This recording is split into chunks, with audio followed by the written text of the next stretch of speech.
Humiliation na yo zokwea. Po Yesu asa telemi.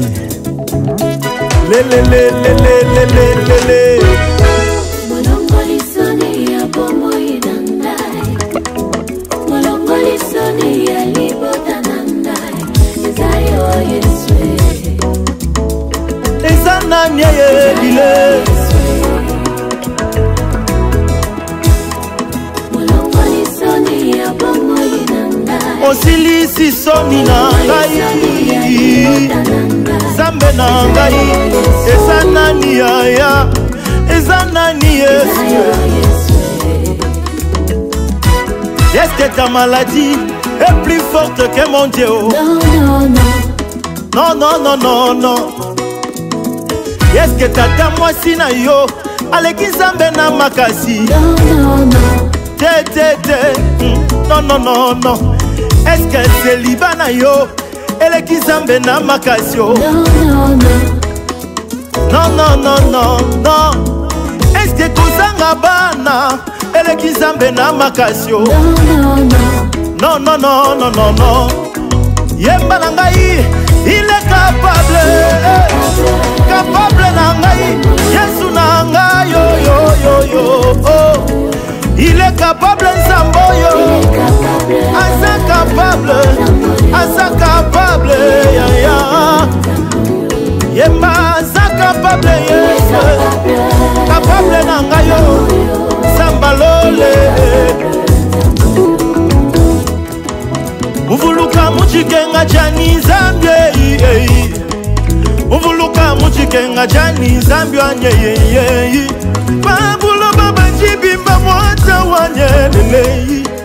Babulo baba mankenga nyero wanye. Bikala bwale bubwe bashada iwanye. Bikala bwale bubwe bayawe wanye. Il est capable. Sambalole. Asa capable à kosilisa maladi wana. Asokwisa humiliation na yo. Capable Zamboyo. Yembalanga alongola kasonye. Esangate Yesu yende mopesi mabala. Azopesa bambongo. Azolongola soni. Wangana ngate. Alongola kasonye. Nele Yesu alongolinga basoni ya vi. Nele Yesu akwezi humiliation na ngai.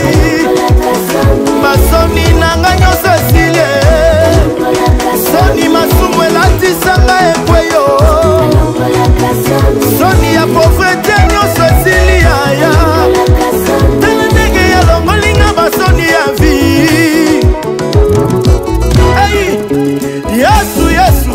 Yesu Nzambe na ngai yo. Yesu nkolo na ngai. Pauvreté na yo ekobongwa na richesse mama. Humiliation na yo ekokoma élévation. Opposition ekokoma soumission na miso na yo. Célibat na yo ekolata alliance kala mingi te. Au nom de Jésus, molongo lisoni asa telemi. Tala ndenge alongolinga basoni na nga. Tala Yesu alongoli yo basoni wana.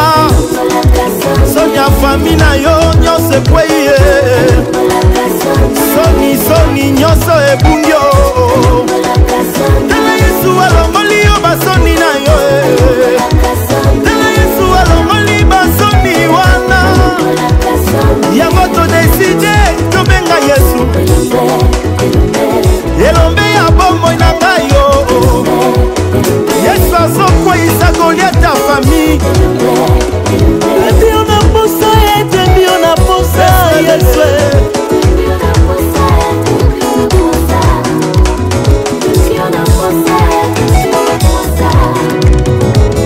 Alongolinga sonye.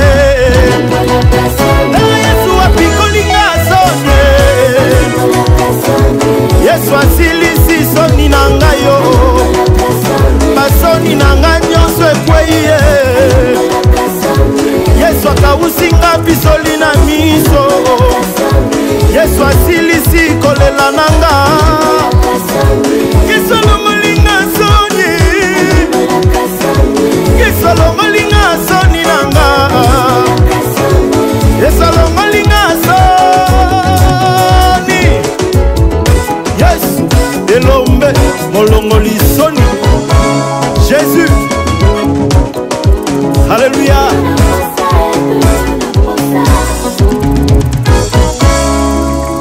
molongoli soni.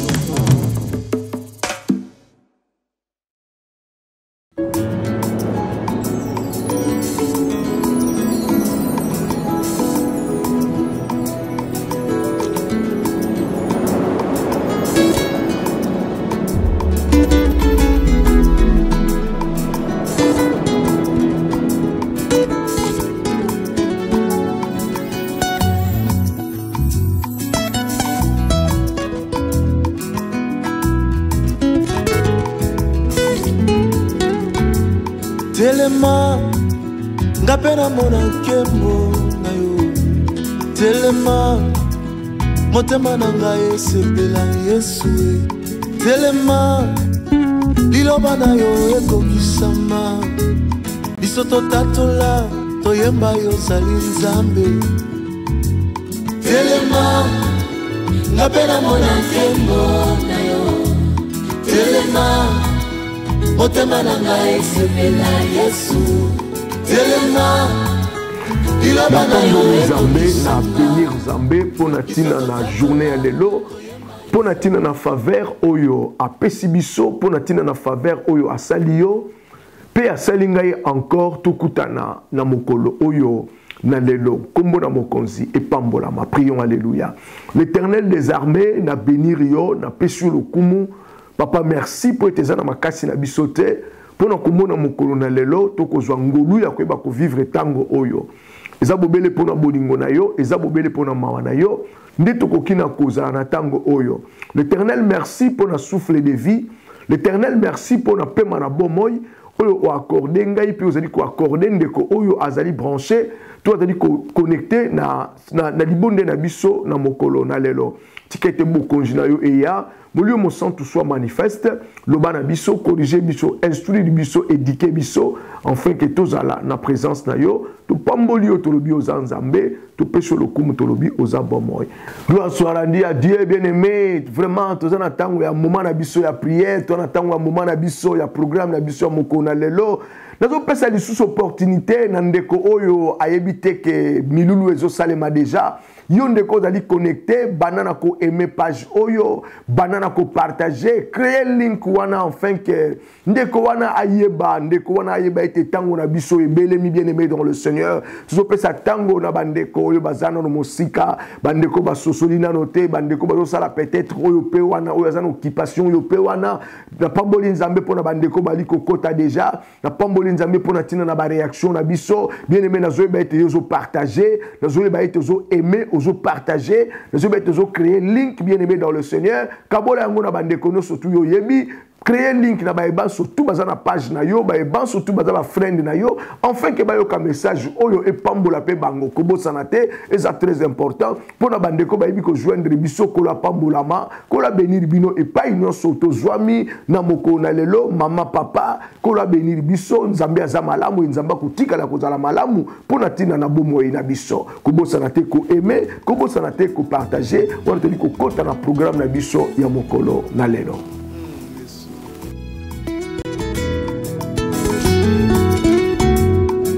Yolo baki basi bakufela mibali propriété privée na yo moto asimbate bana bitike yonde papa na bango. Gloire soit rendue à Dieu, balinga mi na pamboli Nzambe na bénir kolo na nkembo pour na tina une opportunité oyo. Je pense que le kola mon message notre yebi yango très bien tous en mois na biso ya septembre moi oyo to déclarer qui est un mois ya prière.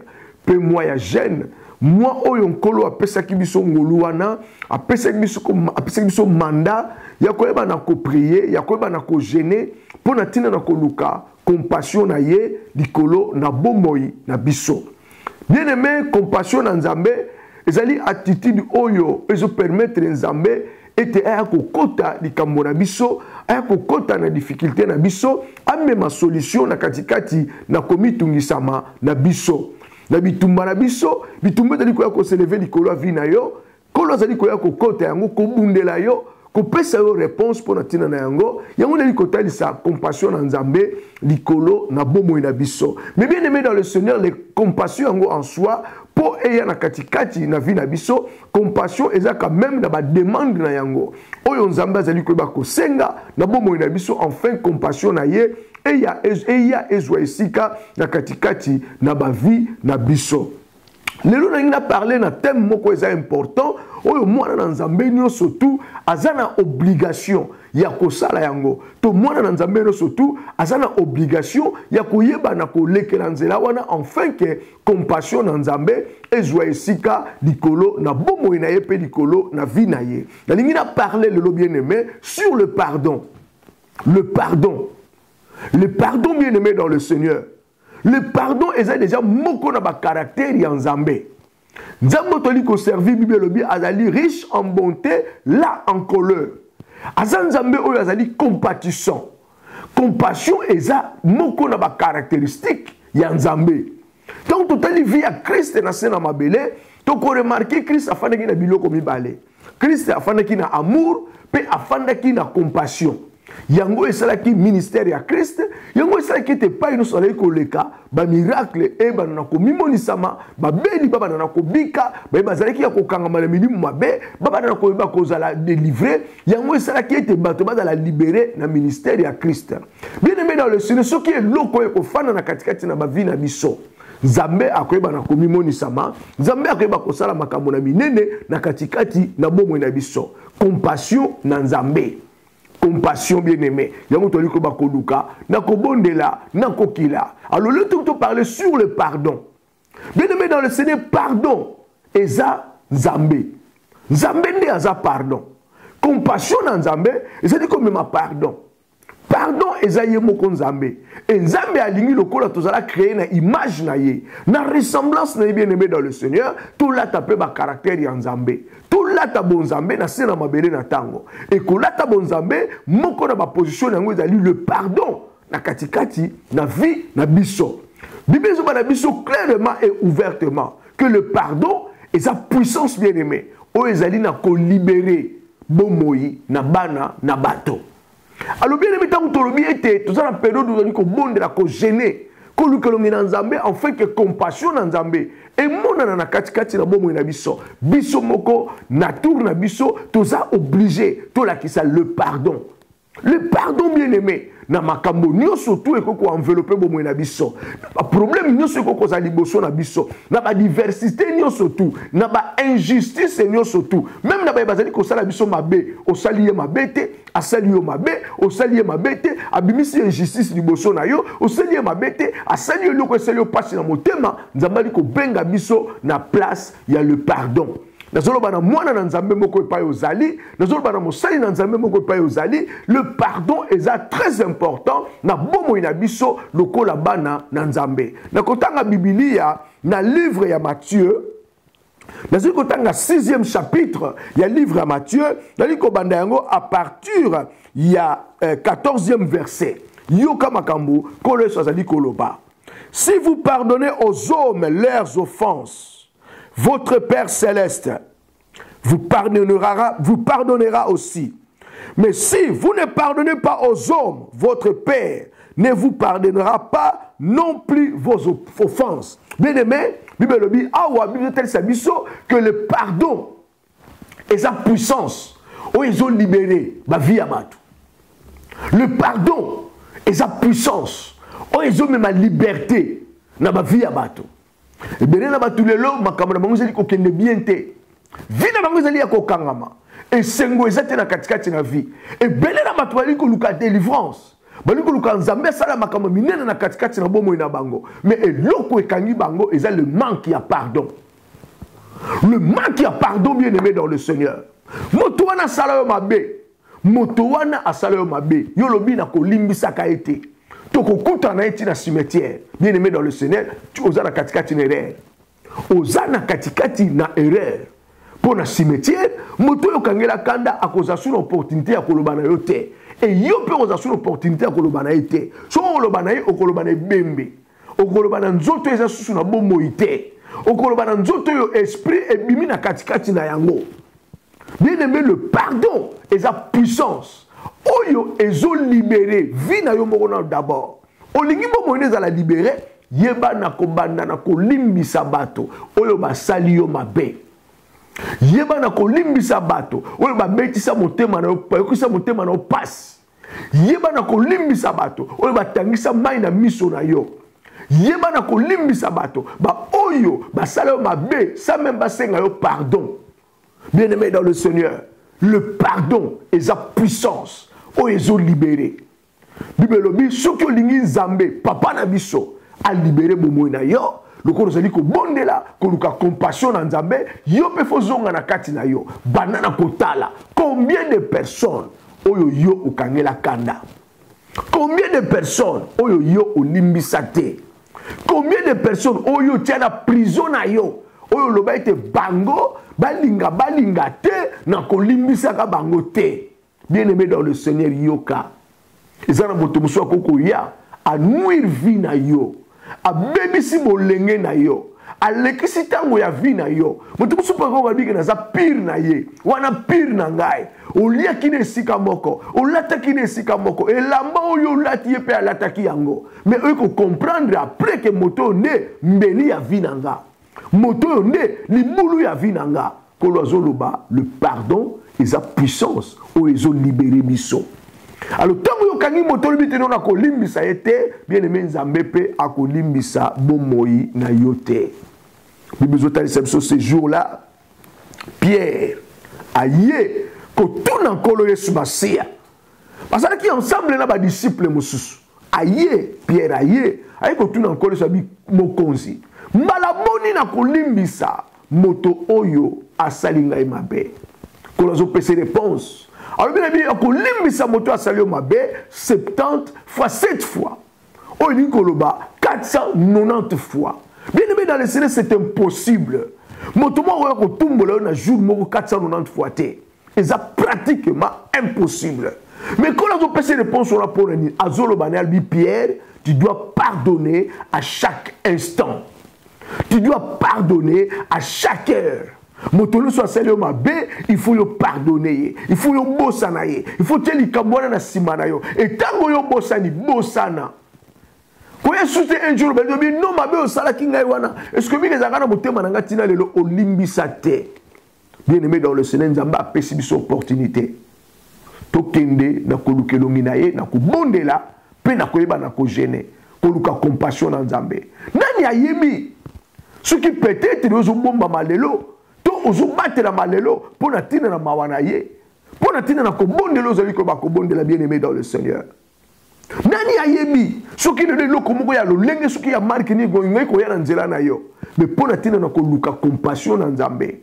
Nzambe mawana ye ezokita likolo na vie na yo. Bien-aimé dans le Seigneur, na bengio na bolingo na Nzambe na kotalisa yo ete yeba na kolimbisa. Bible lobi kolo soyaki non pour na ko juger mokele, mais ayaki pour na tina na ko sauver mokele. Et quand on parlait na action ya ko sauver, nous voyons le pardon na katikati na yango. Na kotanga makomi wana pour na éclaircissement en fait que motoro soit sosola était makambo na zoloba et bimi na ngai mon côté mais bimi na maloba na Nzambe wala to libongo la livre à Jean 3:17.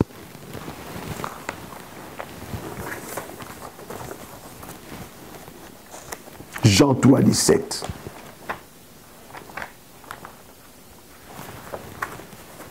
Bible bina biso Dieu, en effet, n'a pas envoyé son Fils dans le monde pour qu'il juge le monde, mais pour que le monde soit sauvé par lui. Nzambe atinda ki Yesu te na mokili pour aya ko juger mokili. Mais afin que le monde ezala sauvé et pas na nkolo Yesu Masia. Na katikati na ko sauver. Na action wana ya salut, le pardon bien-aimé ezana katikuna. To bikisami kanda na Nzambe kitite likolo na bomo na biso pour na tina na pardon na ye. Et si notre Dieu a en mesure ya koyeba na ko pardonner, pourquoi pas nous autres? Pour na nini biso te bien-aimé. Compassion et koya jamais na kati na vie na yo, ce qui le pardon ezalité. Ce que na li moto na ba haine, compassion et koya te. Ce que za moto oyo ba colère, ce qui a lo lenge nini oyo ko bosa na kate, compassion et koya te.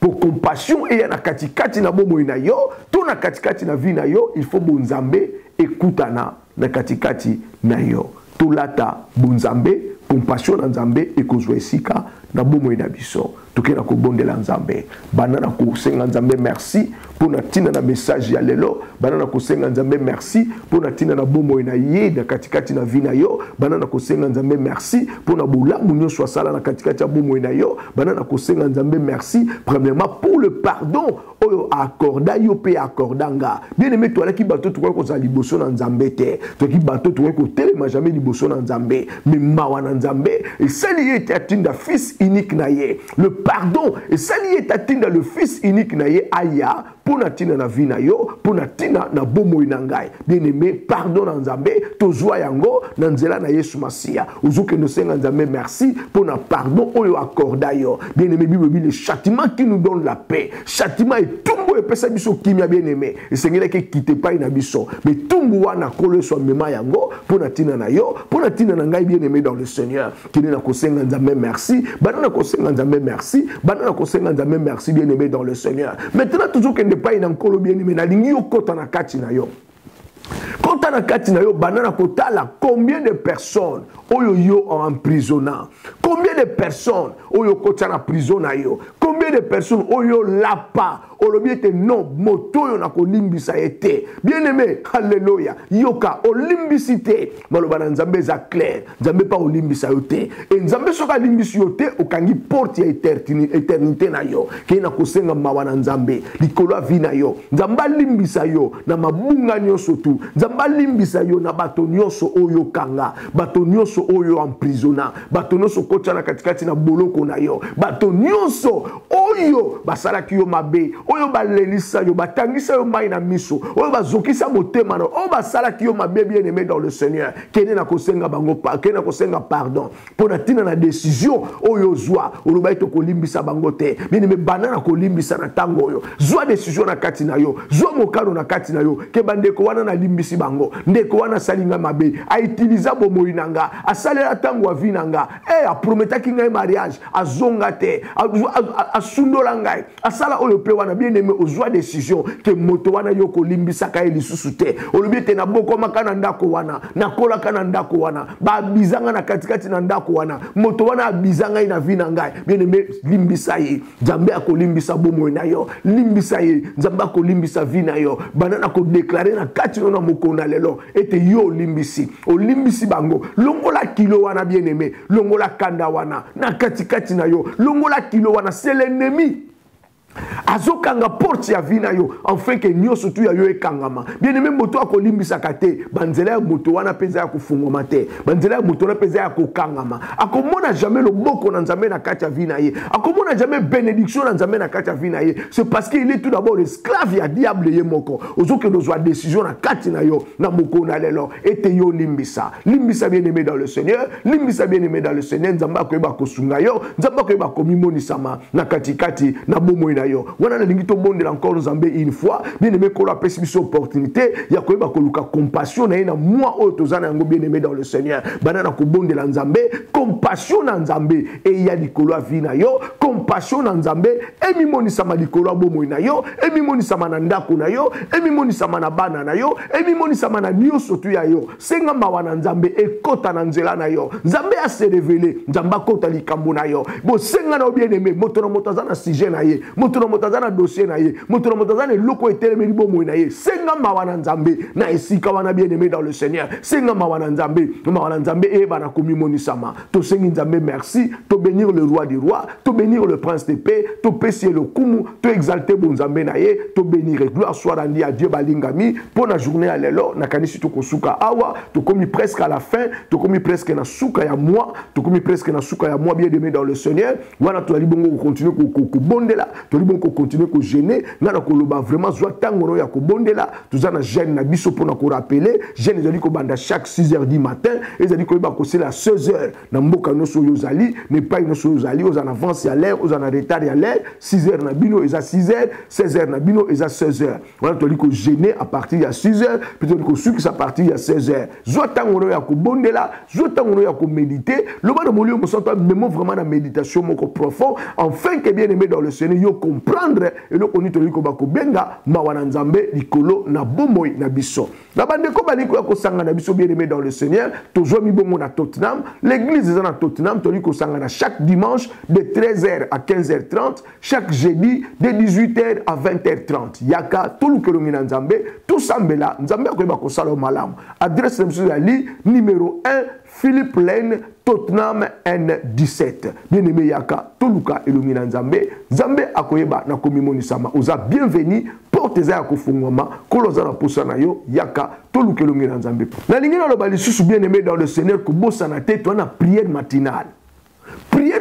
bien aimé eza prière oyo ezo fongo la journée oliko mona bikamwa na nzambe prière matinale eza mutuya mingi koleka yena ba songe ebele tozwaka makambo ebele bien aimé dans le Seigneur et ça les makana butu na butu ezali pa ba décision ya mokili ezozwama ezali pa oyo le diable azali koyeba coopérer na butu ezali esika oyo le plan de l'ennemi ezali koyeba kozala élaboré et nzambe apesi biso opportunité avant to banda journée na biso tokende na présence na ye nyonso tu oyo ye na kati na ba songe na yo oyeba yango te kende na prière matinale ba plan ya ennemi et kozala paralysé oyo l'ennemi a bongisi pona tina na vie na yo et kozwelo comme côté et kozwe sikate alors tozana nzela ya Facebook chaque matin de 5h à 6h prière matinale pour manquer yango te ndeko yo yebi na zala besoin ko sambela rappeler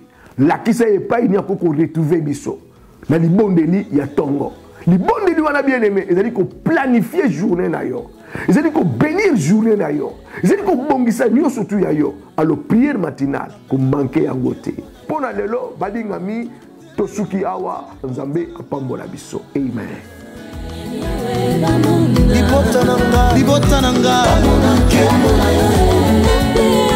mboka Congo telema kote mboka oyo mona kembo mboka Congo amona kembo na yo sebola na moko bana bitike bamona kembo bana bitike bamona kembo na yo